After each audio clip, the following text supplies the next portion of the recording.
Guys, it's been a while since I've recorded anything really. I've just been living my life. But I thought I'd come back and record something because I just feel like speaking. And so I'm just going to do that. And really, what's on my heart is to just speak, to just speak my truth and to sort of tell my story in a way and progress in my life because, everyone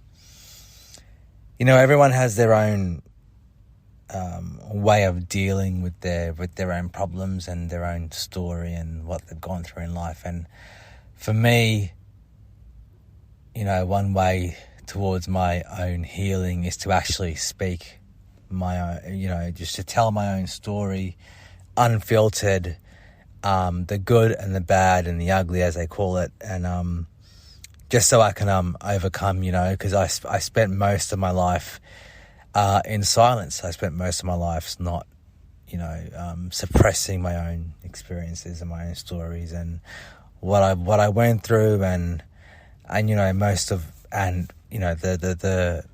the core of my pain in my life has been the fact that I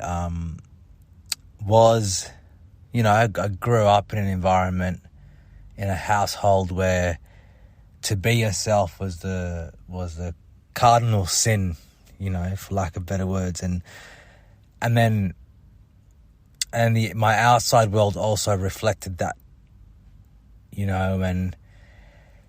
and so for a long while I just thought, this is kind of it, and this is what my predicament is, and I'll just deal with it, and I'll just try and find my own little ways of, being me, and I realized it's just impossible. So it was just impossible for me to live the full life that I want to live, whilst also pandering and shape-shifting and code switching in different environments. It just wasn't something that I realized it just wasn't going to work, if I wanted to live the life that I wanted to lead. Anyway, so, some of I've sort of talked a little bit about my story, but I'm going to do so more intentionally,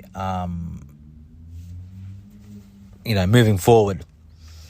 But, it's already 3 fucking minutes. Oh my God, said nothing. But anyway, so some of you already know, because I've sort of mentioned it here and there, and in some of the stuff that I've written, and in some of my audio notes, and in my podcast, but I really haven't, made it, I guess, clear, for lack of better words. So I grew up in a single parent household. My parents split when I was 4. I came to Australia when I was 4, and then as soon as my family and I came to Australia, my parents split, and so my parents split, and as it generally stands, I grew up with my mother, and my father, may you rest in peace, was unable to, be the dad that he wanted due to my mother. But that's a whole other can of worms altogether. For the sake of this audio note, I'm just going to talk about me. I grew up in a single parent household, and in the household that I grew up in, it was the worst thing you could do was be yourself. So I categorized my mother as a narcissist, and I recognize that term is thrown around pretty it's just become this word that's just thrown around so easily. But I always like to say that I categorize my mother as a narcissist. And I know I'm not a psychologist and I can't diagnose people, but I don't use it as a diagnostic term. I use the term narcissism, as a way to describe a certain set of behaviors that anyone can exhibit. Okay, so I always say those. So to me, a narcissist is someone who is incredibly entitled and exploitative. Those two traits, to me, when I see it in someone, that's just what it is. Anyway, so my mum was that. She was incredibly entitled and incredibly exploitative. And so she viewed me as nothing less than an extension of herself. So I was never to be a full person. I had to worship the ground she worked on and she walked on. And so that led to a lot of problems for me. So, you know, being an extension of anything, right? So I automatically felt very objectified by her my entire life. I never really felt like a full, complete person. Which meant that I wasn't allowed to have my own thoughts. I wasn't allowed to have my own feelings. I wasn't allowed to want what I wanted, disliked what I disliked. Everything I desired had to be what she desired, and everything I disliked had to be what she disliked, and everything she hated, I have to hate, right? And it was more like that. That's quite sinister, but it was more sinister than that. So she would punish me if she saw that I was out of line, meaning I wasn't being the extension that she expected me to be. So if I ever disagreed with her, if I ever just exercised any kind of autonomy, any kind of individuality, any kind of like separation from her, it was punishment. So I experienced physical violence, emotional violence, and then the big one for me was religion. She used Islam to torture me and to solidify her position, because in Islam the rank of a mother is so high that she's basically just underneath the Prophet. And in Islam there's no real concept of children's rights. So you give Islam to someone like my mother, and she uses it to abuse those that she can. And she certainly used Islam to abuse me, and unfortunately for me, Islam validated her warped sense of motherhood, and that's just a fact. And so for many years I was dealing with that, and I believed I was going to hell because deep down within me I hated what she was doing to me. And so that kind of created a kind of complex in my head. Well, how can I hate what my mother has sort of ordained for me, because even God is on her side, and then God's going to punish me, which she always, used to threaten me with, God's going to punish me and go to hell, and I'll burn in hell for eternity, and do I not know where the mother stands in Islam, and et cetera, et cetera, et cetera. So, and so that's kind of what I experienced living with her, and then I finally, got older and started like facing up to this, because I got to a crossroads where I was just like, it's either going to be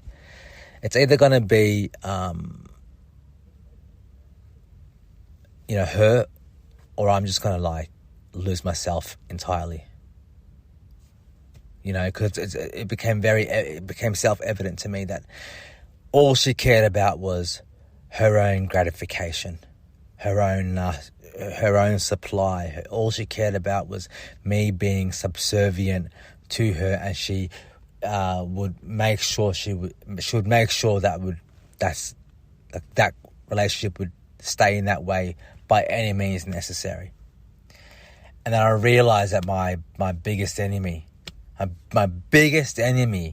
was my mother, and only those who experience that kind of animosity from a parent can only ever understand, and so I had to kind of, pick myself up and recognize, okay, this is what I'm dealing with. And I gave my, my entire youth to this person because I believed she had a right to myself, my sense of self, who I am. And that's something that I had to reckon with, and so I started to question the religion, because it was Islam that really made me stay, because that was the hook she used to make me stay with her for most of my life.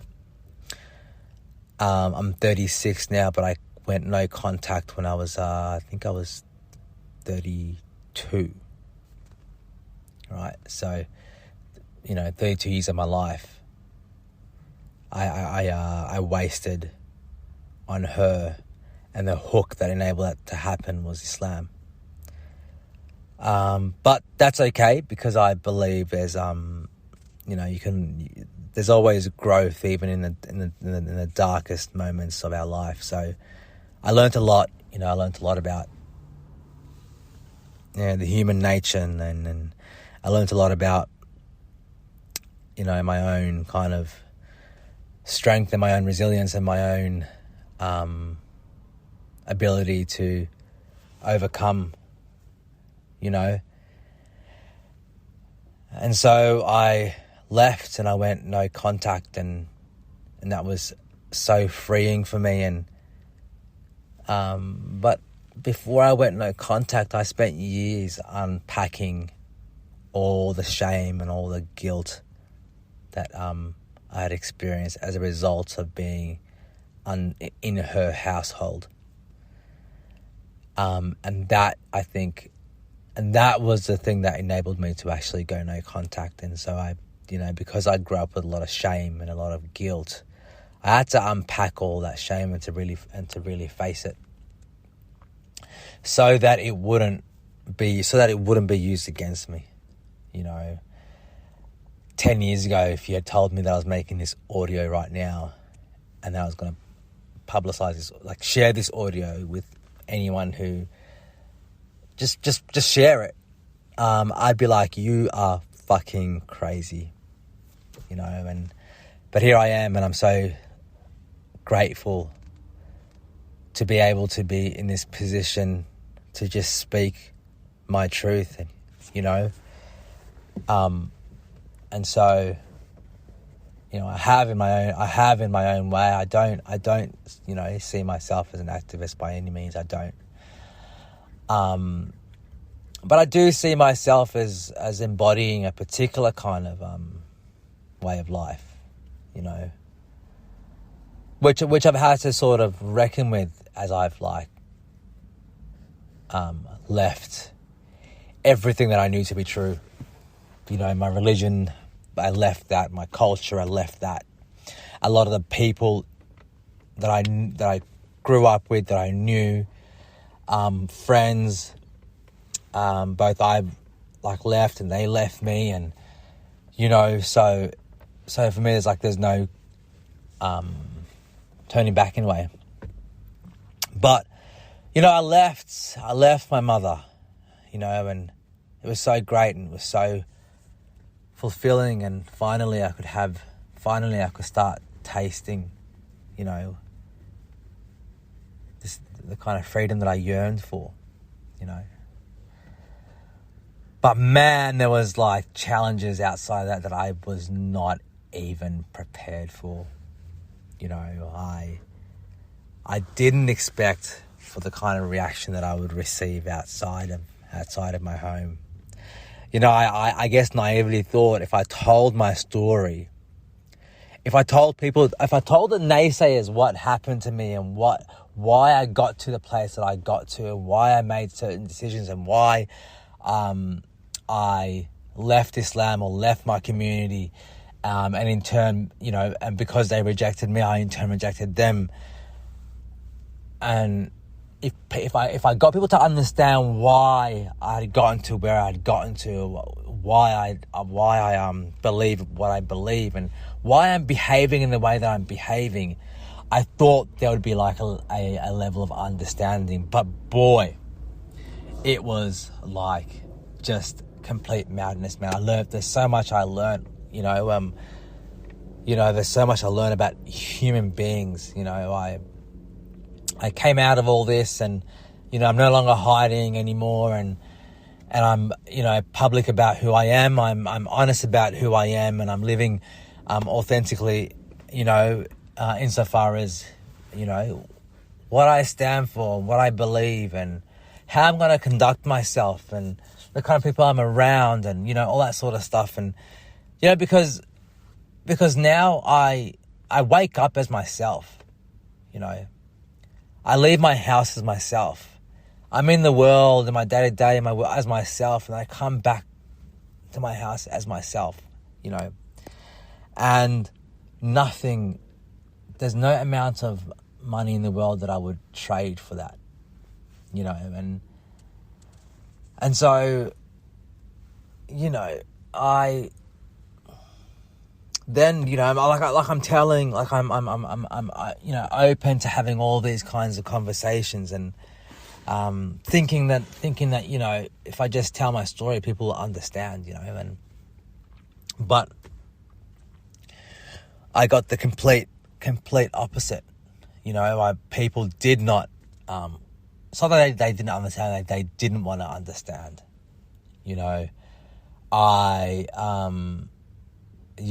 People around me, like the ones that I thought were like open-minded enough to live and let live, I realized like I had just changed, and the more sinister amongst them like changed not because they just didn't agree with where I was headed in life and they just couldn't be around that or whatever. It was more that they were angry that they couldn't leave their own circumstances, which were very similar to mine, right? So then I became like, I guess I was naive enough I was ignorant enough. I was ignorant to the fact that I would, by virtue of the choices I made and the way that I was living my life, I would be a mirror, unbeknownst to me, I'd be a mirror to them for the kind of life that they could potentially lead, but they just didn't want to, or they couldn't, or for whatever reason. And so that kind of created conflict. I remember this friend of mine from back in the days when I was like really conservative, and you have to understand as well, my fellow allies, you have to understand that I come from an environment where I was expected to believe that the Quran was a literal word of God. Okay, and that it was sent. So this book was, had come out 1400 years ago, and that it had all the answers to my problems, right? And so anything that the Quran and the Hadith Prophet said was good, and everything that the Quran and the Prophet said was bad, and that's kind of it. And there's no reinterpreting. It's a literal word of God, and the literal word of the Prophet, with his Hadith. So it's kind of no two ways about that, And I often say that that I didn't leave Islam, right? Islam kicked me out because there's a certain parameter, there's certain boundaries within the faith that you have to believe in order to be a part of the faith. And so I didn't believe in the doctrine. And so you don't belong. You're not accepted. You're not accepted as a member, as a participant of that community if you don't believe in certain things. It's just a fact. I know there's like many different versions of Islam. I'm talking about the version of Islam that I grew up with, which lays claim to the Quran and the Hadith, and that's just what it is. So,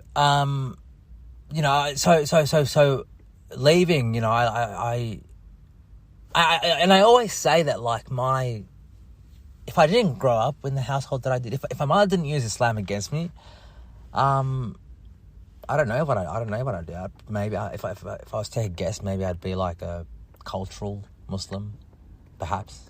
But my exit out of Islam really starts. What triggered it was my relationship with my mother, and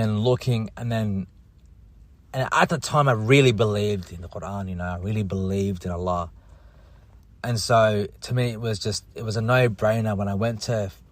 I'd go to the Quran and the Sunnah to find support, to find the emotional support and the legislative support that would denounce my mother's behaviors, her abuse. And so I'd look and there's nothing there. Nothing there. All I'm getting is textual, support of motherhood and where Allah and the Prophet places motherhood, but nothing about the child, And so that was, that was like completely heartbreaking to me, because here I am suffering in the name of this religion because, I'm trying to maintain this relationship with this individual who wants nothing good for me. But I'm maintaining a relationship for the sake of Allah. But he's nowhere to be found, and so I got to a point where I was like, it's over for me. It's over. It's a wrap for me. I'm gonna leave this ideology because it's really killing me. It's going to kill me. So I left. I left, and I started to think about who I am, what I'm doing here, what my purpose is. And it's not an easy journey, because what I inherited in my previous life was a rule book. It's a do-it-yourself kind of Islam, right? It's pretty simple. You do X, Y, Z, you live a good life, and that's kind of it. Your thinking's done for you. But now I have to sort of come up with my own moral philosophy, right? And I have to come up with my own way of life. And I have to contend with all kinds of ideas, which for me, naturally I'm inclined to that kind of struggle anyway. But it was still hard, and no one really understands this experience, really. It's a solitary experience, but it's one that's in my opinion worth it. And so you learn some things along the way, like the more I sort of gave space to exploring different ideas and who I was, and I also like all the parts of me that I was like suppressing because of fear of going to hell or fear of displeasing my mother, which then would lead me to hell, I could do, and that was liberating. It was incredibly liberating, and I enjoyed that period of my life. I really did, and it was great. But then you gotta search for meaning. At least that's what I realized. That's what I learned. I've gotta search for meaning in this world. Because without meaning, it's just straight nihilism. And I didn't think that was the right path for me, because I thrive when I have meaning and purpose in my life, as do many people, So then I go on and I continue, and I'm like,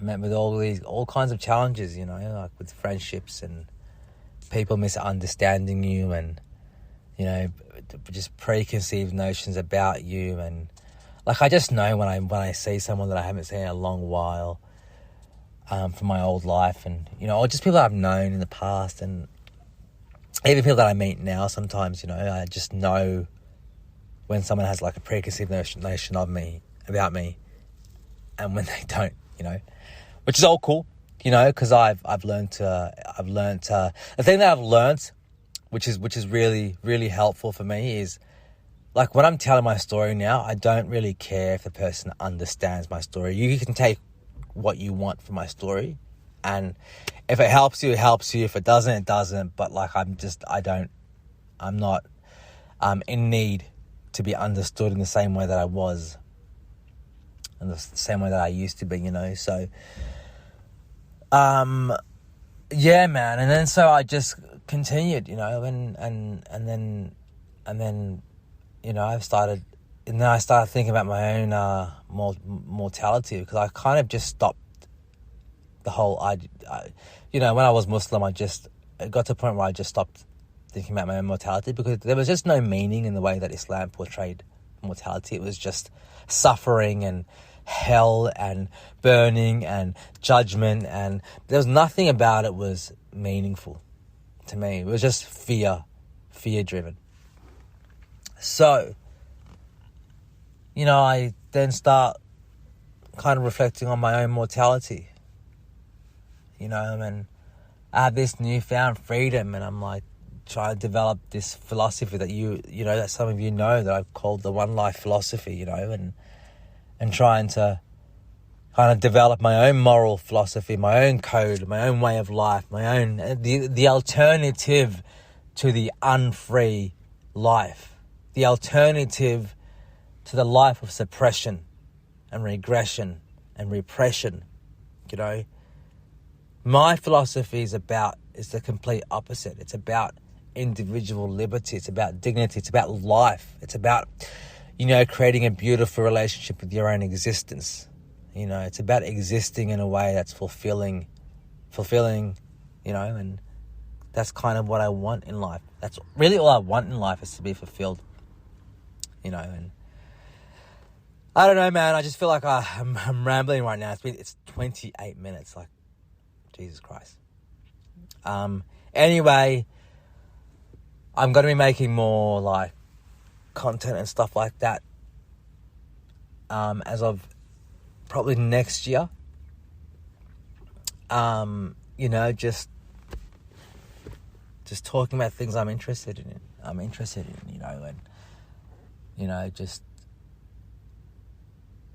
Just life, philosophy, literature, self-development, all the things that I'm interested in, and just kind of sharing that with the world, because a friend of mine asked me like what do you do to make sure you're not like worried about people's opinions of you? And the single thing that like helps me sort of orient me away from that kind of negativity is really my own mortality. Because number one, people are fickle. I swear to God, people are fickle. And so half the time people don't even know what they believe in or what they stand for or what they think about in any given situation. All they're doing is parroting whoever they think they should be parroting. So number one, you got to empower yourself enough to just stay grounded when that kind of hate is coming towards you, right?